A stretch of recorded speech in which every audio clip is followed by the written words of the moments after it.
Hei ja tere tulemast! Täna lähme ja uurime Eesti aeda, aga mitte lihtsalt kui mingit suvalist maatükki. Ei, me vaatame seda kui terviklikku elavat maailma. Mis see siis täpselt on, mis teeb ühest aiast, elava ökosüsteemi? Lähme uurime järele. Ja just see ongi see küsimus, mille me täna vastust otsime. Nii et mõelge sellest kui väikesest tuurist, eks ole. Läheme koos avastama, millised tükid selle puneva pusli tegelikult kokku panevad.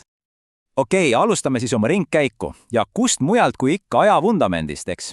Räägime taimedest, mida me kasvatame ja mis veelgi parem, mida me sööme. See ongi ju see kuulus Eesti aja sahver, mis on pungil täis nii toitu kui ka muidugi maitseelamusi. Ja vaadake nüüd seda, kui rikkalik see sahver tegelikult on. Kõige tavalisem viljapuu on meil muidugi ilma igasuguse kahtluseta õunapuu, aga selle kõrvale mahuvad ju ära kõik vanad head klassikud, sõstrad, tikrid, isegi pähkleid andev sarapuu. Kogu see seltskond on meie kliimaga ideaalselt kohanenud. Nüüd aga liigume edasi köögiviljade juurde ja vaatame, mis seal toimub. Eesti jahedasse ja, olgem ausad, üsna lühikesse suvesse sobivad eriti hästi just juurviljad ja kapsalised. Porrand, peet, kaalikas, kapsas, need on ju meie aedade raudvara, mis tunnevad end siin nagu kodus. Aga kui me räägime köögiviljadest, siis on üks, mis on absoluutselt üle kõige. Ja see on muidugi kartul. See ei ole lihtsalt kõige levinum juurvili. Kaugel sellest. See on meie toidukultuuri osa, see on aiasahvri, tõeline alustala. Praktiliselt iga aednik kasvatab seda. See on lihtsalt nii. Ja nüüd, vaata, siin läheb asi eriti põnevaks, sest tihtipeale see piir maitse ja ravimtaimede vahel, see on üsna hägune. Kummel või till ei ole ju head ainult toidu maitestamiseks, neil on ka tuntud raviomadused. Ja muidugi, kibuvits, see on ju lausa C-vitamiini pomm, otse oma aiast võtta. Okei, niisiis, me nüüd teame, mida kasvatada. Aga nüüd liigume edasi selle juurde, kuidas aednik neid strateegilisi valikuid teeb. Neid valikuid, mis kujundavad aja tulevikku. See on justkui aedniku käsiraamatu kõige olulisem peatükk. Ja siin see ongi, see täiesti põhimõtteline valik, mille iga aednik peab tegema. Kas investeerida püsikusse, näiteks maasikasse või piparmõnti, mis tuleb igal aastal uuesti ja uuesti tagasi, või hoopis valida suvik, nagu tomat või till, mis paneb kogu oma energia ühte hooaega ja siis ongi kõik.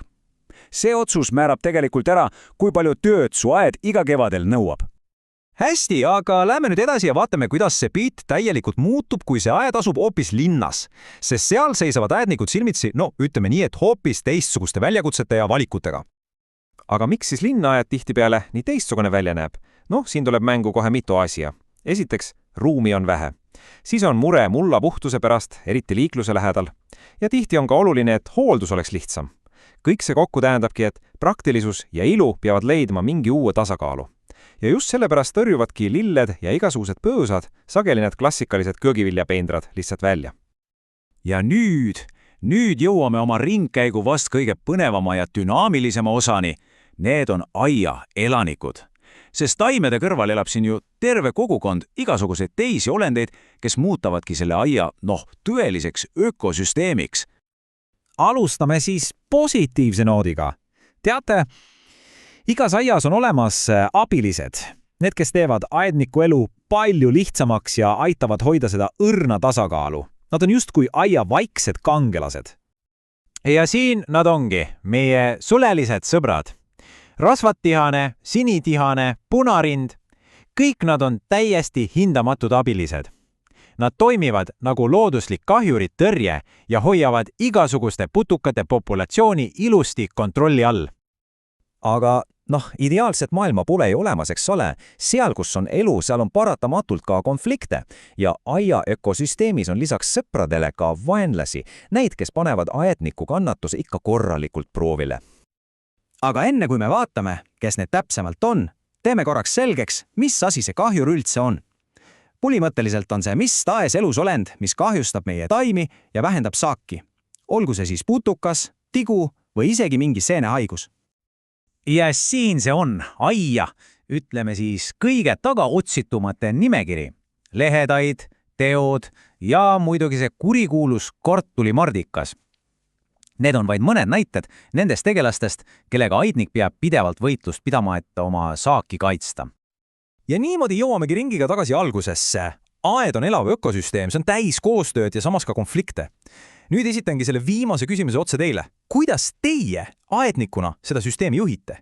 Kuidas te loote selle tasakaalu sõprade ja vaenlaste vahel, ilu ja toidu vahel, kasvu ja kaduviku vahel? See ongi ju tegelikult aianduse kõige suurem väljakutse, aga samas ka kõige suurem rööm.